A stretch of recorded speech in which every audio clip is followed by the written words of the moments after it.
Africa does not need the aid. What we need is for those who are exploiting Africa to stop.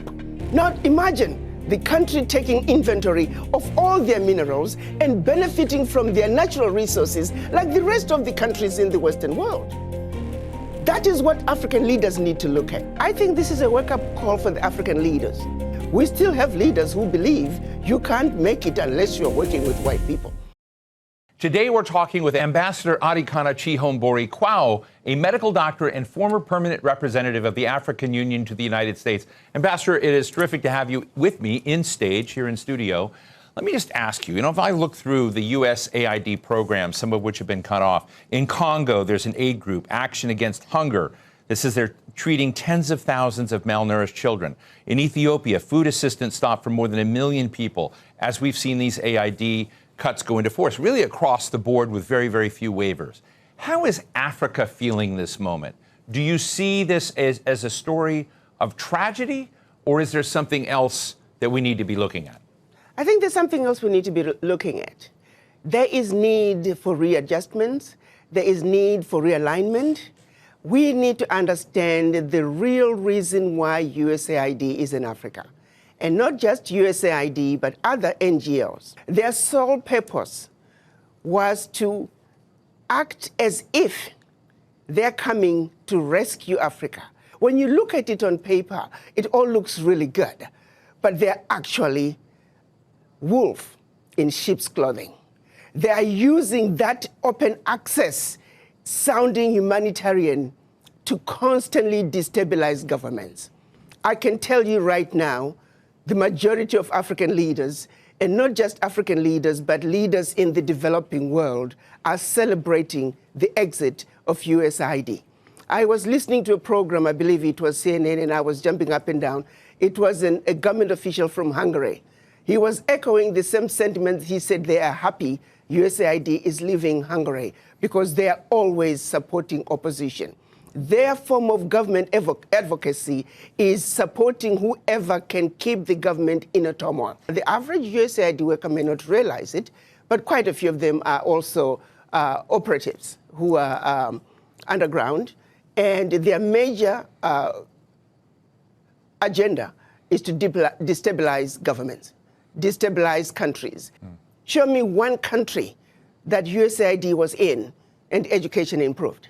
Show me what country where USAID was in and healthcare improved. The social services they're bringing, it's peanuts. The American taxpayer needs to know the billions of dollars that are being given to USAID, a fraction is making it to the people. Let's look at what HIV/AIDS was used to do. We know of a program that was run out of South Africa where they actually were injecting people with the virus. The reason some of the AIDS virus spread as rapidly as it did in Southern Africa, there were some very dirty games being played on African people. They were using Africans as guinea pigs for experimental activities. Yes, there was some good, a percentage of some good, but not all of it is done with good intentions. You look at agriculture, they're destroying African agriculture by introducing those GMOs. You plant your seed in one season, your soil is finished. We used to have seeds that we can use from one season to the other. The introduction of GMOs through these agencies, USAID is one of them. We are destroying Africa in a massive way. A little good is coming out, but by and large, the end result, they mean no good. They can turn around and give us an inventory and say, as long as you have been in Africa, and also other parts of the world, show us your success rate. You claim you're helping governments with education and healthcare. Show us your success rate. But I also turn around and say, African governments, why do you need this little aid to assist you in providing proper healthcare, proper education? The average African government can afford to provide those services for their people. Why do we need them?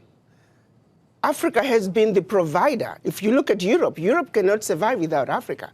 One situation that people don't realize, post-World War, when the US came up with the Marshall Plan, what they don't tell you is that the contribution through exploitation of African minerals was actually the biggest funder of the European Recovery Plan, ERP, aka the Marshall Plan. US contributed $13 billion, which is now present day 175 billion, which, by the way, the American taxpayer must be paid back. Nobody's asking for that money back. But what they don't tell you is that Africa, through exploitation of its resources by the Europeans, was actually a much, much bigger contribution to the European recovery post-World War II. Nobody talks about that. Why does such a continent that did so much to help Europe recover continue to be so poor? Let's be realistic here. Let's not talk about peanuts. Africa does not need the aid. What we need is for those who are exploiting Africa to stop. Africa has everything it needs. If Africa could have contributed as much as it did to the recovery of Europe post-World War II, why wasn't Africa equally developed? I think this is a wake-up call for the African leaders. To the same extent that President Trump is saying USA first, African leaders must also say Africa first. This is a wake-up call to the African leaders to take inventory of what is really happening in their countries. Do they really need the peanuts that are coming in as aid? What is really going out? If I may use the example of what happened in Niger when the government decided they were going to take over the mining of their uranium. The French companies that were mining the uranium were paying the government 80 cents a kilo for the uranium, and then turning around and selling the uranium to the rest of the world at 200 euros a kilo.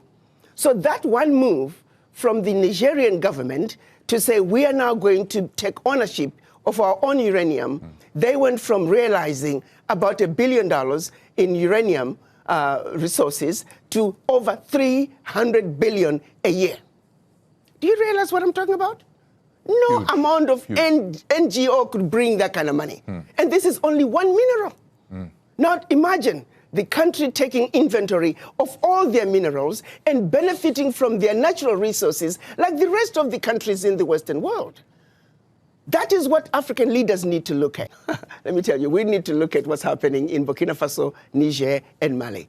President Traore is standing up. He is saying the natural resources in Burkina Faso, they belong to the people of Burkina Faso. Niger is doing the same thing. Mali is doing the same thing. Every leader must look at what's happening in the Sahel nations to say, like anybody else, you must take care of your people. You have your natural resources. You have everything you need to take care of your people. Why do you continue to be beggars? Look at what is being brought in by not only USAID, but all the NGOs in your country. It's peanuts. It's a joke that the African leaders should continue to be beggars of peanuts when you are looking and allowing billions to get out of your country year in and year out, if not trillions, in natural resources that your people should be benefiting from.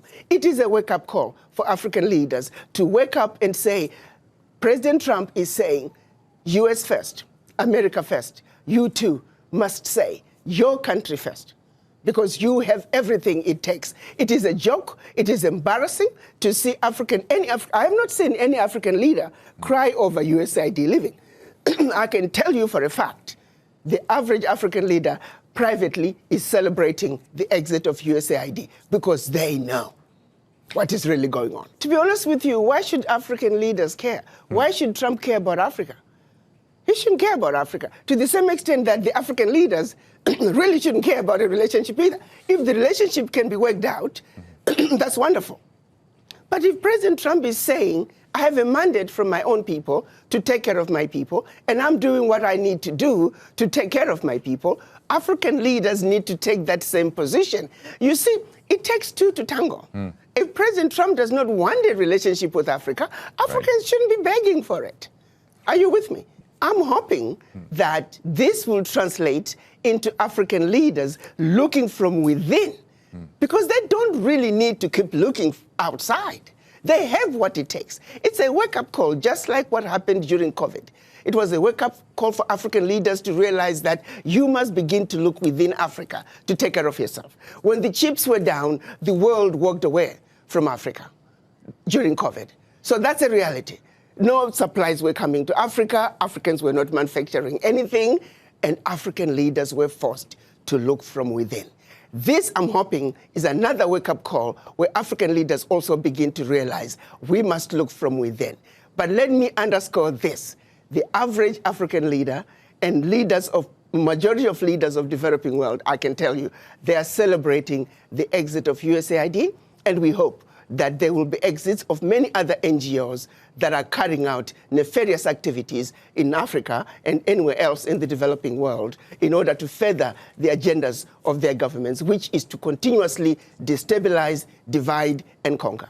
My position is Africans must take a position and protect their turf.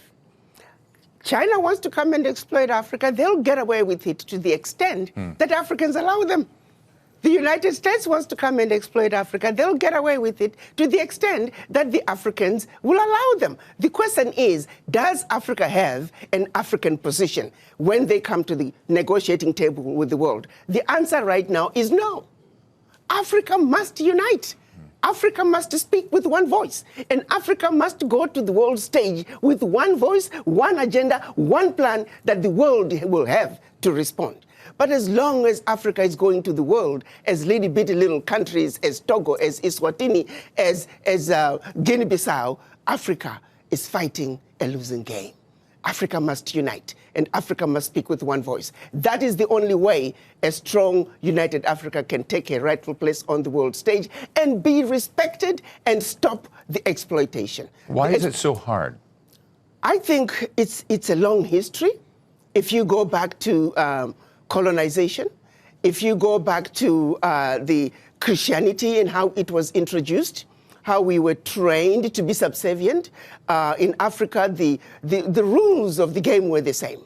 I think that what was done to brainwash black people around the world, long before they even left Africa, we are still suffering from that legacy of colonization, the legacy of slavery, where the people in power, they themselves don't believe they can do it.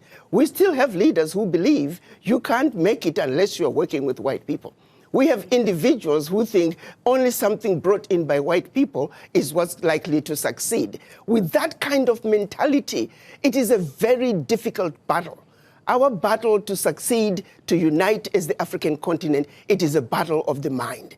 And each and every African must realize that we are defeated where it matters the most, which is the mind. Brainwashed to the core.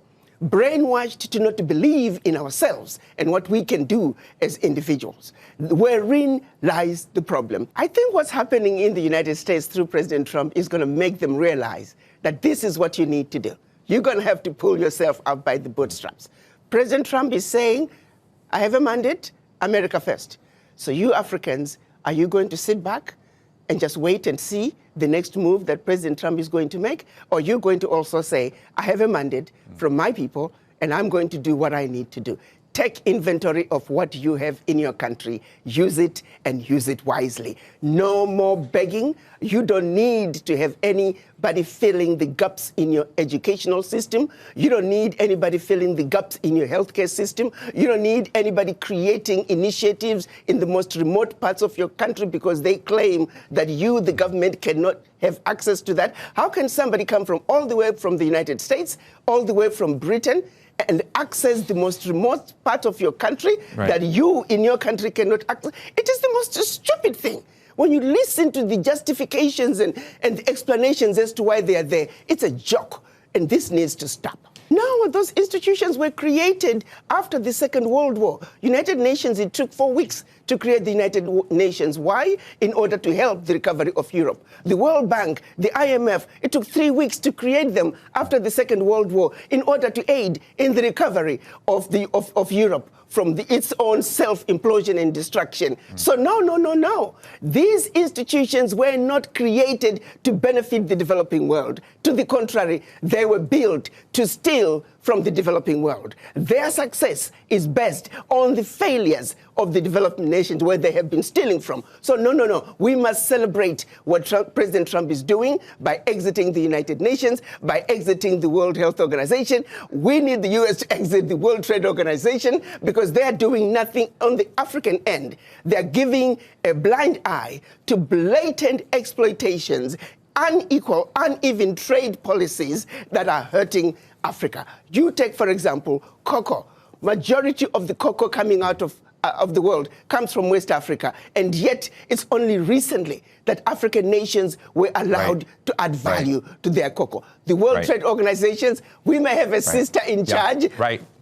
Well, Ambassador Arikana Chihombori Quao, grateful. Whenever I talk to you, it is a new reset for us to hear your very fresh takes on the world. Ambassador Chihombori Quao, thank you so much for joining us today. Thank you, Steve, as usual, for having me. It's been wonderful. I always enjoy talking to you. Thank you. I appreciate your good work. Keep up the great work. Thank you.